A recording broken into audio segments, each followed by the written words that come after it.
Good morning, everybody. Hope you all are doing well. We are going to install this beautiful steering wheel today. We had to order the hub adapter, creating a 6-bolt pattern for the Foxbody steering column. MoMo is the product maker of the adapter hub and also the steering wheel. And for you all's interest, if you are interested in getting this part number, here it is. It is a MoMo 4525 adapter hub, and it fits Foxbody's. And of course, mine is a non-tilt steering, no airbag. So this is the kit that it requires. Comes with all the things that you need, including a wire adapter and an extra set of 6 screws to attach it. This is one thing that was necessary that we were trying to avoid, buying another tool that we may only use once, a steering wheel puller. We end up going to 2 different auto stores, renting one type of adapter steering puller twice, which did not work, so I ended up buying this Duralast piece. And once we did that, the steering wheel came off rather easily. Yes, it is kind of crusty and worn. It is old. Maybe somebody who is restoring a Foxbody will want this old steering wheel. Who knows? But saying all that, here is the steering wheel puller that worked out for us pretty well. As we go into the interior, we still have these GT tweed gray seats, which you can buy upholstery kits to recover them.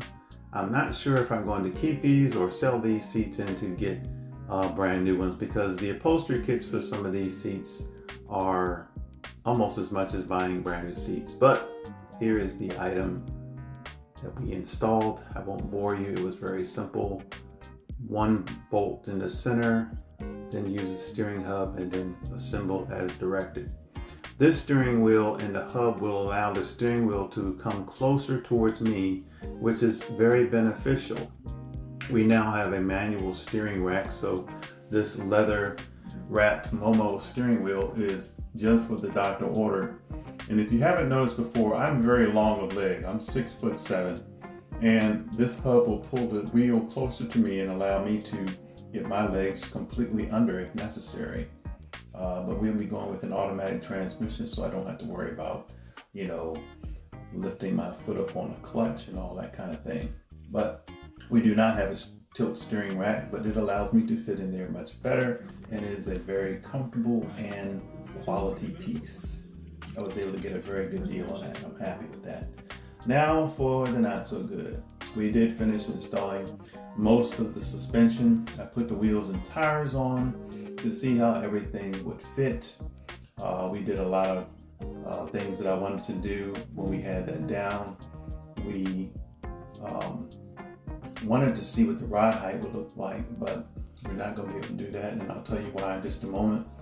But we did end up taking the spindles and sanding those down, or should I say wire brushing them down. They were in very good shape to begin with, so I did hit the hub assembly with some black paint. Now these stock front Mustang brakes are okay, but we're going to be going with Willwood, so I did not take the time to buff those down, or should I say wire brush those down and paint them, because they're going to be going away before the project ends, and I'm not wasting any energy on things like that. But we got it all pretty much installed.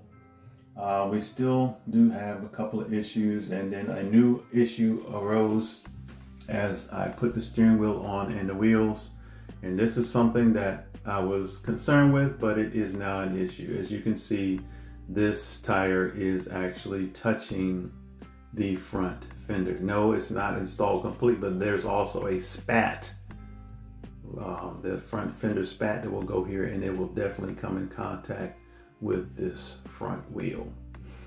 That's another reason why you have to make sure that your K member is installed correctly, centered front to back and side to side. But yeah, we'll have something that we're going to address that with. Here is the bump steer, the SVE bump steer kit installed. And sometimes when I do these projects, it's going to be do as I say and not as I do, because I'm going to make mistakes so that the next guy doesn't have to. That's why these videos are important to those who may be doing a Foxbody build or restoration. So we do still have the car up, and one of the things that we addressed in the last video, we did put the SVE caster camber plates, but we looked at this steering rack and I messaged the guy. This offset bushing is getting on my nerves. Will it work? It probably will, but this one is centered and the other one is off. So which means you would have to adjust that 1/2 inch out from one side. And to me, that's just not the way I want to do it. It would always be on my mind. Should I have not? So take my advice and do not buy a manual steering rack on eBay unless you intend to fully check it out prior to the time for return being over with. So that's all I have to say about that steering rack. It is a thorn in my side, and now I'm stuck with a $130 piece of nothingness. Other than that, we're pretty pleased with the progress of being able to put the wheels back on. I wanted to sit it back down on the ground, but I'm not going to, and you will find out in the next video. As you look on this side, if we pull the wheel in, it does not touch, which tells you that there is a possibility that if you push the K-member all the way back, that it may or may not touch, but that's very close. And the car is not sitting down on the tires yet because there's no engine in the engine bay. So we're going to address that. If you want to know how we're going to do that, you're going to have to tune into the next video. Here's a good shot of underneath. Yeah, we're just doing a voiceover on this one. Not going to bore you all with the details. It's pretty much straightforward how these go in, but this light UPR K-member caster camber plates is going to allow us the adjustability and everything that we will need to get this project going forward, because we have a lot of things that we want to do, and there are some things that I have in the works that will probably be shown on the channel next week. We'll address this issue and the steering issue, so stay tuned. In the meantime, we found some eye candy ZSR engines, 363 drop-in engine. They have a great engine, and they also have a 427. Which one will we do? I'd said the 363, but that 427 sure is a sweet looking engine. Nevertheless, remember to like and subscribe. See you on the next one.